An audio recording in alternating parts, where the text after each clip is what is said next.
Hello, welcome back. तो हम gene पियाजे में पढ़ रहे थे कि कोई भी बालक एक जो एक्टिव लर्नर है वो वातावरण से सामंजस्य स्थापित करके सीखेगा, यानी कि खुद से। वो कोई कोरिलेट नहीं है, वो खुद के अनुभव से सीखेगा। तो हमने उसमें दो प्रकार से देखा था कि वो संतुलन कैसे स्थापित करे। हो सकता है वो उसमें एसिमुलेट करे, यानी कि उसके पास जो पूर्व अनुभव है उन्हीं में नवीन ज्ञान जोड़ दे, या उसके पास जो पूर्व में स्थित स्कीमा है उसी के आधार पर उसका काम चल जाए। अगर उसके सामने कोई नई सिचुएशन आ गई है जिसमें उसे अपनी सोच में चेंज करना पड़ा या मॉडिफाई करना पड़ा, तो वो अकोमोडेशन हो गया। अगर उसके पास पूर्व अनुभव से प्राप्त चीज़ से वो संतुलन बना सकता है, या तो उसके पास क्या हो गया, संतुलन अवस्था में आ गया। अब उसने देखा कि कोई नई सिचुएशन बनी तो उसका संतुलन वापस बिगड़ चुका है, तो अब वो किसके साथ काम करेगा, अकोमोडेशन के साथ, यानी कि अपने सोच में परिवर्तन करके। तो इस प्रकार से उसकी संतुलन अवस्था चलेगी और वो वातावरण के साथ सामंजस्य बिठाएगा, और इस प्रकार से एक बच्चा सीखेगा, यानी कि सीखने की एक सक्रिय प्रक्रिया। अब जीन पियाजे मानते हैं कि जो सीखना है वो क्रमिक है, यानी कि सरल चीज़ों से जटिल चीज़ की ओर आरोही है, यानी कि छोटी समस्याओं से बड़ी समस्याओं की ओर। उन्होंने तर्क पर बल दिया है और सेल्फ लर्निंग पर बल दिया है, क्योंकि वो मानते हैं कि बच्चा एक एक्टिव लर्नर है। अब संज्ञानात्मक विकास, यानी कि पहले हम देखें कि संज्ञान क्या है, यानी कि हमारा मानसिक विकास। तो उसमें चिंतन है, तर्क है, समस्या समाधान है, इनके आधार पर एक बालक के विकास को समझाया है। और बुद्धि कैसे काम करेगी, या तो वो अनुकूलन करे या फिर संगठन करे। संगठन क्या है कि उसके पास निम्न पूर्व के जितने भी अनुभव हैं उनका एक पैकेट, यानी कि उनका एक सभी चीज़ों को इकट्ठा करके हम उसके बारे में कैसे सोच सकते हैं। तो संगठन और अनुकूलन के आधार पर एक बच्चे की बुद्धि विकसित होती है, यानी कि वो इसका क्या करेगा, अर्जन, एक्वायर करेगा बुद्धि को। अब हम देखेंगे जीन पियाजे के संज्ञानात्मक विकास की अवस्थाएं। अब हम देखें कि जीन पियाजे ने संज्ञानात्मक विकास की कितनी अवस्थाएं मानी हैं। 4 अवस्थाएं, जिनको उसने उम्र के आधार पर बांटा है। पहली अवस्था है ज्ञानात्मक, क्रियात्मक, संवेदीय पेशी। हो सके तो इनके इंग्लिश नाम आप ज़्यादा याद रखिए ताकि आपको ईजी हो। सेंसरी मोटर स्टेज, जिसका समय क्या है 0 से 2 वर्ष का। अब हम देखें कि किसी भी अवस्था में बालक क्या क्या सीखेगा, उसके पास कौन कौन सी विशेषताएं होंगी, कौन कौन सी उस अवस्था में कमियां हैं। इसने 4 स्टेज मानी है, जिसमें पहली ज्ञानात्मक क्रियात्मक यानी कि सेंसरी मोटर स्टेज, दूसरी है प्री ऑपरेशनल स्टेज, तीसरी है कॉन्क्रीट ऑपरेशनल स्टेज, और चौथी है फॉर्मल स्टेज। तो जो पहले का इसने टाइम पीरियड माना है वो है 0 से 2 वर्ष का। उसके बाद जो दूसरी अवस्था का टाइम पीरियड माना है वो है 2 से 7 वर्ष। तीसरी अवस्था का माना है 7 से 11 वर्ष, और चौथी अवस्था का माना है लगभग 12 से 18 वर्ष।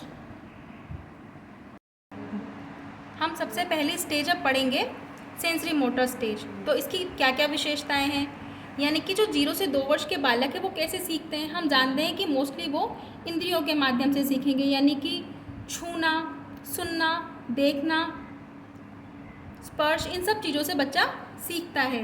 तो सबसे मोस्टली जो चीज़ है वो है बच्चा किसी भी चीज़ को दोहराता है, यानी कि वो दोहरा के सीखेगा। बुद्धि किस प्रकार की है, तो यानी कि वो उनके ऊपर काम करेगा, उठाएगा, फेंकेगा या उसको टेस्ट करेगा। अगर उसने कोई भी चीज़ देखी है तो उसका प्रदर्शन करेगा प्रयोगात्मक रूप में, यानी कि इस प्रकार से उसकी बुद्धि का विकास होगा।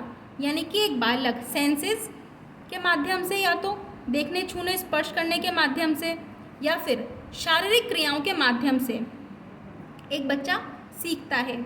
कोई भी जो 0 से 2 वर्ष का बालक है वो क्रिया और परिणाम में संबंध जान सकता है। कैसे, माना हमने उसे एक खिलौना दिया और वो आवाज़ कर रहा है, तो वो आवाज़ को सुन के पता लगा सकता है कि ये जो आवाज़ आ रही है वो इस खिलौने की है। तो बच्चा क्रिया और परिणाम में संबंध स्थापित कर लेता है 0 से 2 वर्ष में। उसके पास उसकी जो स्मृति है उससे सीखता है, अनुकरण करके सीखता है, और उसके पास जिज्ञासा है। और जिज्ञासा कैसी? क्यों वाली, कि भाई ये आवाज़ क्यों है, इसकी जिज्ञासा सिर्फ स्पर्श मात्र की। और 0 से 2 वर्ष का बालक ये समझने लगता है कि वो वातावरण से अलग है। कैसे? जैसे कि मेरी मम्मी है या मेरे पापा हैं, वो इस वातावरण में एक अलग स्थान रखते हैं, तो उसी प्रकार मैं भी इस वातावरण में एक अलग स्थान रखता हूँ। और उनकी बुद्धि परिमाणात्मक रूप से वयस्कों से भिन्न होती है, और लेकिन मात्रात्मक रूप में वो सेम ही है। यानी कि जितनी मात्रा में एक वयस्क में बुद्धि है उतनी ही मात्रा में उसके पास बुद्धि भी है, पर उसके सोचने का जो तरीका है वो वयस्कों से भिन्न है। इस अवस्था की जीन पियाजे ने 6 उपावस्थाएं बताई है। अब हम वो देख लेते हैं कि 6 उपावस्थाएं कौन कौन सी है और उसकी विशेषता क्या है। तो पहली जो मतलब इस 0 से 2 वर्ष वाली उम्र में जो एक बालक सीखता है वो सहज क्रियाओं के माध्यम से सीखता है। तो इसकी 6 उपावस्थाएं हम देख लेते हैं। तो पहली उपावस्था है प्रतिवर्त सहज क्रियाओं की अवस्था, यानी कि रिफ्लेक्स एक्टिविटीज़ स्टेज।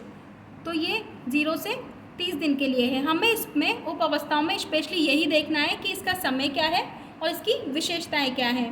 तो 0 से 30 दिन में एक बच्चा किसी भी चीज़ को सिर्फ चूसेगा, ये उसकी विशेषता है। यानी कि एक बच्चा ब्रेस्ट फीडिंग करता है या एक मदर उसको ब्रेस्ट फीडिंग करवाती है, तो वो जो नेचुरल है उसमें ब्रेस्ट फीडिंग करना, उसे सिखाया नहीं गया, वो खुद जानता है कि उसे कैसे उसका पेट भरना है। तो ये एक विशेषता है जो 0 से 30 दिन में बालक के पास है। उसके बाद जो दूसरी सब स्टेज है वो है प्राइमरी सर्कुलर रिएक्शन स्टेज, यानी कि प्रमुख वृत्तीय प्रतिक्रियाओं की अवस्था। इसका जो टाइम पीरियड दिया गया है वो है 1 से 4 माह। इसमें बच्चा क्या करता है? दोहराता है। अगर किसी भी चीज़ को उसके गाल पर हाथ लगाता है तो वो आंखें बंद कर लेता है, फिर अगर किसी ने उसके गाल पर दोबारा हाथ लगाया तो वो अपनी आंखें बंद कर लेगा। तो ये दोहराने वाली जो प्रक्रिया है ये 1 से 4 माह में एक बालक में आ जाती है। तीसरी जो स्टेज है वो है सेकेंडरी सर्कुलर रिएक्शन स्टेज, यानी कि गौण प्रतिवृत्ति क्रियाओं की अवस्था। इसका जो टाइम पीरियड है वो है 4 से 8 माह। इसमें एक बालक कैसे सीखेगा वातावरण में? तो वो किसी भी वस्तु को उठाता है, पटकता है, छूता है, और ऐसी मनोरंजक क्रियाएं जिसमें उनको मज़ा आएगा वो बार बार करेगा। तो इसमें बच्चा कैसे सीखता है? किसी भी वस्तु को छू के, उसे गिरा के, उठा के। उसके बाद जो चौथी स्टेज है वो है कोऑर्डिनेशनल सेकेंडरी स्कीमेटा स्टेज, यानी कि गौण स्कीमेटा के समन्वय की अवस्था। इसका जो टाइम पीरियड है वो है 8 से 12 माह। इसमें बच्चा अनुकरण करके सीखता है, यानी कि बड़ों को देखता है और उनकी नकल करने की कोशिश करता है, और किसी भी उद्देश्य और उस तक पहुंचने के साधन में अंतर पहचानने लगता है। जैसे उसे कोई रजाई पकड़नी है तो उसे वहाँ तक कैसे जाना है, तो वो पहचान जाएगा कि इसका साधन अलग है और जो लक्ष्य है वो अलग है। उसके बाद जो 5वीं स्टेज है वो है टेरिटरी सर्कुलर रिएक्शन स्टेज, यानी कि तृतीय वृत्ति प्रतिक्रियाओं की अवस्था। इसकी जो टाइम पीरियड है वो है 12 से 18 माह। इसमें बच्चा कैसे सीखता है? प्रयास और त्रुटि से। अगर आप उसे कोई भी वस्तु दे देंगे तो वो उसे तोड़ के, मरोड़ के, पूरी को अलग अलग कर देगा और उसे फिर से जोड़ने का प्रयास करता है। तो त्रुटि के माध्यम से सीखने लगता है। उसके बाद जो आखिरी स्टेज है वो है मानसिक सहयोग द्वारा नए साधनों की खोज करना, यानी कि वो किसी भी चीज़ में इनोवेशन करेगा, चीज़ों के साथ कैसे सीखेगा। तो ये जो है 18 से 24 माह की उम्र है। इसमें सबसे जो मेन चीज़ हमें याद रखनी इस अवस्था की वो है ऑब्जेक्ट परमानेंस। अब हम समझते हैं कि ऑब्जेक्ट परमानेंस क्या है। किसी भी बच्चे के सामने जब कोई वस्तु से वो खेल रहा है, अब हम देखते हैं कि कोई बच्चा है किसी वस्तु से खेल रहा है, तो हम थोड़ी देर बाद उसको छुपा देते हैं और कहते हैं कि देखो इसे चिड़िया ले गई या बिल्ली ले गई। तो एक विशेष महीनों की अवस्था तक, यानी कि लगभग 16 या 17 माह तक जब उसके सामने उसे हटा दिया जाएगा तो उसे लगेगा वो वस्तु वाकई में गायब हो गई है। यानी कि वो वस्तु जब तक उसके सामने है तभी तक उसका अस्तित्व है, और जब वो उसके आंखों के सामने से ओझल हो गई है उसका अस्तित्व खत्म हो गया है।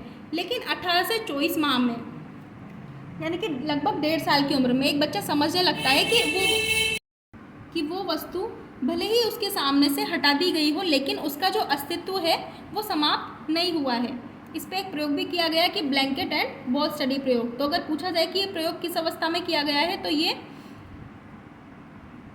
संक्रिया संवेदी पेशीय अवस्था का प्रयोग है। यानी कि एक बॉल को जब रजाई के अंदर छुपा दिया गया और बच्चे के सामने से हटा दिया जाए, तब भी वो उस रजाई में उसको ढूंढने की कोशिश करेगा कि बॉल कहीं गई नहीं है, वो यहीं है। तो हम देखें कि इस अवस्था में बच्चा अपनी सेंसेस के माध्यम से सीखता है।